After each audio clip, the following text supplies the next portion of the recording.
All right, chemistry students, let's jump from the Bohr model into the quantum model now. Lesson 4.4 is the introduction to the quantum atomic model. In this lesson, we want you to be able to state the Heisenberg uncertainty principle, to recognize that light has characteristics of a particle, and to also recognize that electrons have characteristics of waves. This goes with text sections 6.1 and 6.2, and I'm not going to lie to you, quantum chemistry is weirdness. So we're going to get into the weirdness that is the electron and attempt to understand it, at least on a basic level, of how we conceptualize atoms now. So we're not going to include any post-video questions at the end of this, but there is kind of a summary section of things that we'd like you to remember from this lesson. So make sure you copy that down, and as well as any questions you might have about this lesson. And we will definitely discuss this when we next meet. So have fun. So Max Planck in the 1900s, he was an important scientist who was doing some experiments. And the first one was the black body radiation experiment, and he could only explain it by if he viewed light as a particle. So in doing so, he put the first, experiment up there for quantum physics, actually, in which they went from one level of thinking to the next. So now we think, or he makes us think, that light would be a particle. We already had numerous other experiments that showed that light acts as a wave. And it can be diffracted in a double slit experiment and show interference. So this is a diagram showing the famous double slit experiment. The lines running... You're good to go. Lines running this way would represent the wave crests, and you could think of some water waves heading this way. Yeah. And when they come to these two openings, light has a property called diffraction, where it spreads out as it passes through a narrow opening. And so if we have two narrow openings there, the light diffracts differently through each opening, and the net effect is you're going to see an interference pattern on this screen, where in some places the light waves add together and strengthen each other, and you get a bright spot, like here and here. And then in other places, the waves...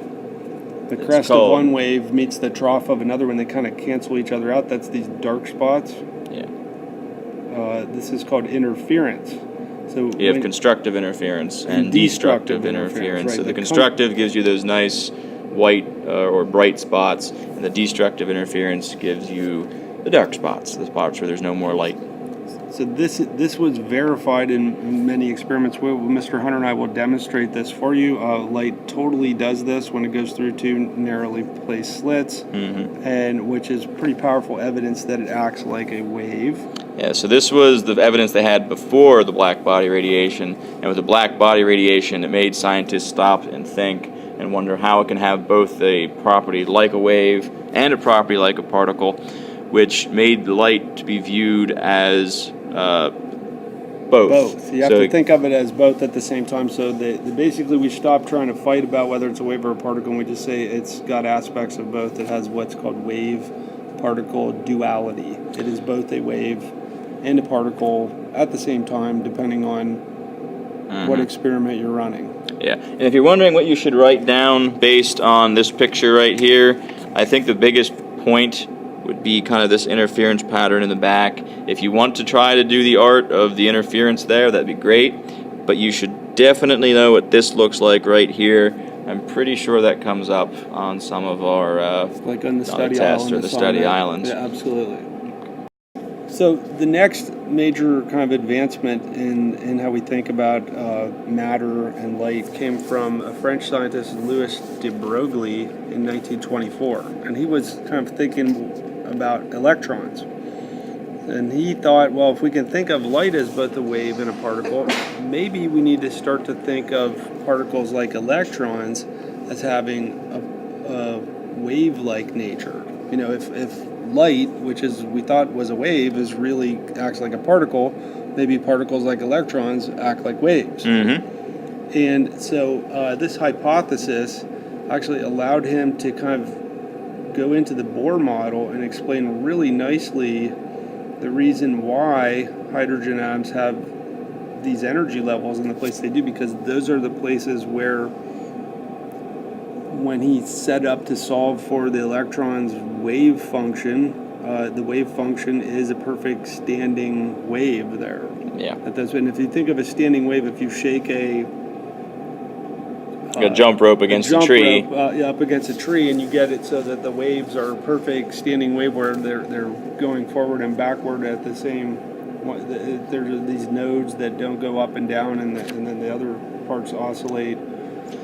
We can demonstrate this for you as well, probably easier than it is to we can explain it. So the thing that the experiment they used to test this is they basically took like an electron gun, and they took the same kind of double slits, and they fired these electrons at these slits.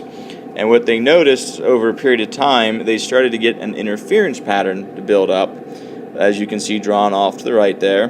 This interference pattern, if they didn't know about or wanted to predict the wave-particle duality, they would have expected them just to have two line up right here. You'd have electrons here, you have electrons here, but somehow these particles are interfering with each other, which is mind-boggling to Very me. wave-like. Yeah. So there's these like little, basically marbles that are, interfering with each other and causing these, dark spots and light spots, which to me is exceedingly crazy. It's crazy.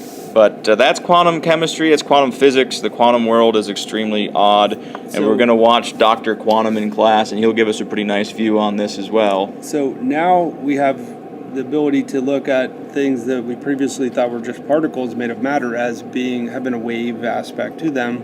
When we look at light, which we thought was a wave, has a particle aspect, and it starts to kind of blur the lines. And like Mr. Hunter said, that's quantum. It's quantum chemistry. Weirdness is the best way to put it. All right, on we go. The real advances in our modern model of the atom came when scientists were trying to explain the energy level concept that Bohr had, and trying to actually figure out a way to map where the electrons that had different energies would be located around the atom, and then attempting to predict, if it's here now, where is its future location. And what they were trying to study these with were using electrons. They were trying to use electrons to study electrons. And if you think about trying to study one marble with another marble, if you hit one marble against another marble, they're both gonna, fly away.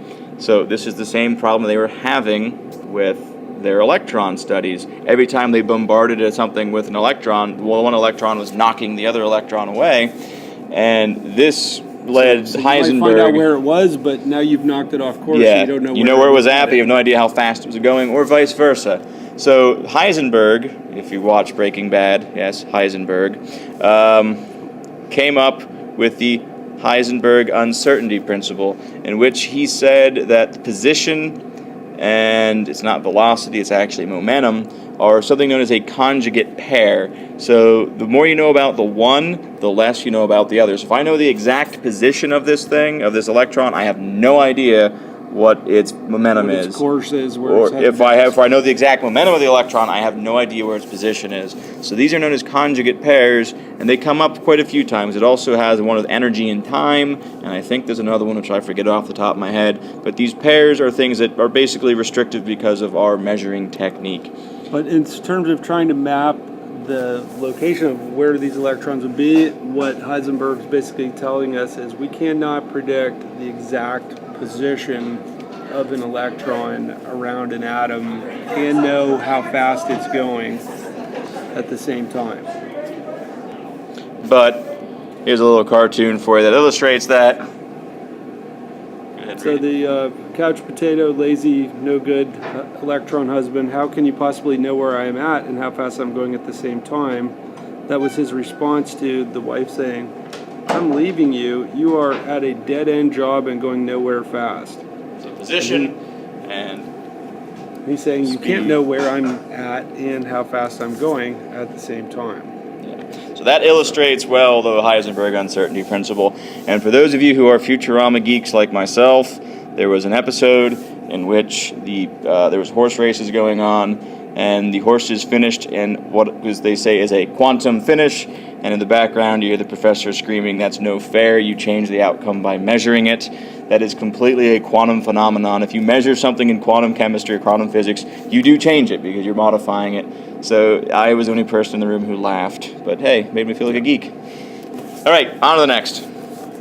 All right, next is a scientist or a physicist by the name of Schrodinger. He developed equations based off of the previous oddities that he saw.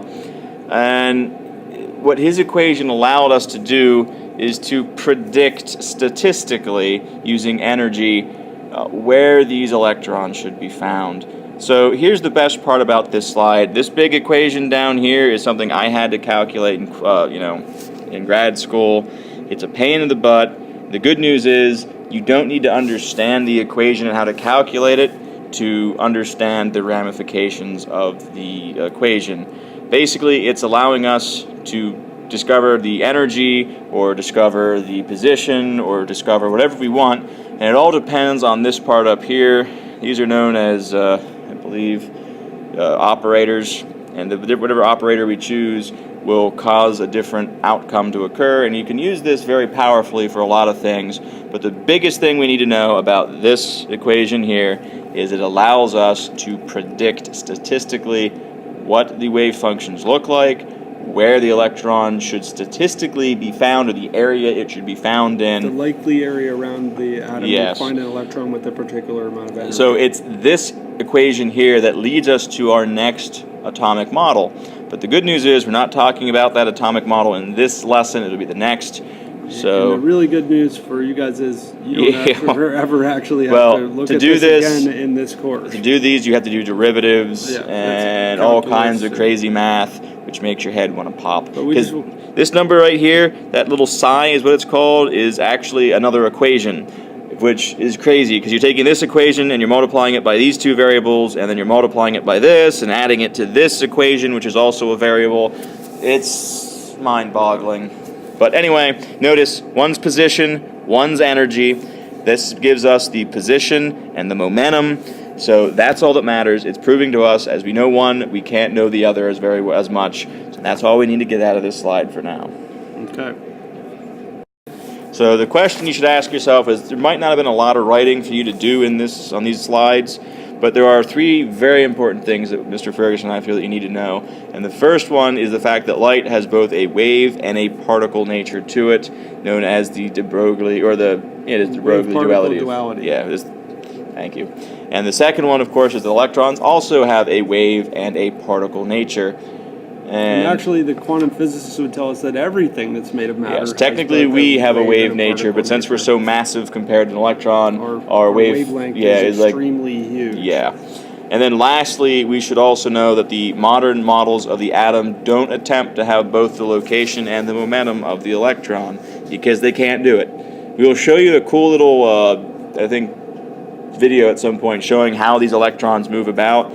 They don't move like classical particles. They don't move in a straight line. They statistically move about and pop up in random locations. Kind of think of a gopher coming out of different gopher holes. It doesn't always come out of the same gopher hole. It can come out of a different gopher hole. So that's kind of how what it goes from point A to point B. We don't know. That's a mystery. But it just pops up in some of the location at some certain speed with certain momentum, and we don't know any of that. So I hope this was enjoyable. If you're curious, look up some guy with the name of Dr. Quantum, and you can get a head start of us in class. But we are watching it in class. Otherwise, have a good night.